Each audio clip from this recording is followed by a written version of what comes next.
Assalamualaikum warahmatullahi wabarakatuh. Perkenalkan, saya Naswa Naila Khalisa, NIM A131240142. Di sini saya akan mempresentasikan PPT saya yang berjudul pemanfaatan sumber daya alam dan lingkungan hidup. Yang pertama, ada pengertian sumber daya alam.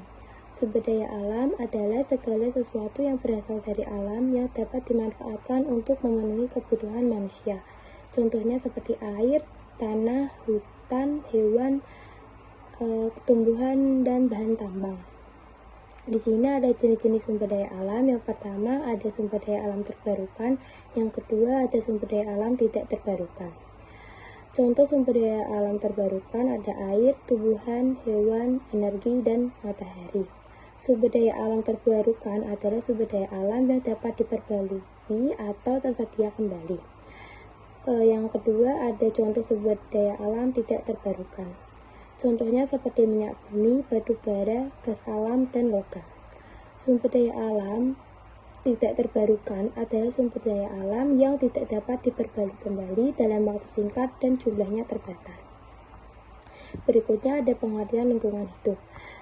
Lingkungan hidup adalah kesatuan ruang yang meliputi makhluk hidup, benda, dan kondisi di sekitarnya. Lingkungan hidup juga berpengaruh terhadap kelangsungan hidup manusia dan makhluk lain. Di sini ada pemanfaatan sumber daya alam dalam kehidupan. Yang pertama ada di bidang pertanian, contohnya tanah subur dan air irigasi.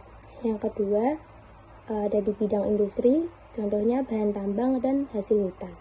Yang ketiga ada di bidang energi, contohnya seperti minyak bumi, gas, matahari, dan angin. Yang keempat ada bidang perikanan, contohnya laut, sungai, dan danau.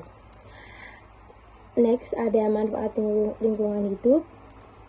Yang pertama ada tempat hidup makhluk hidup, yang kedua menjaga keseimbangan ekosistem, yang ketiga sumber mata pencaharian manusia.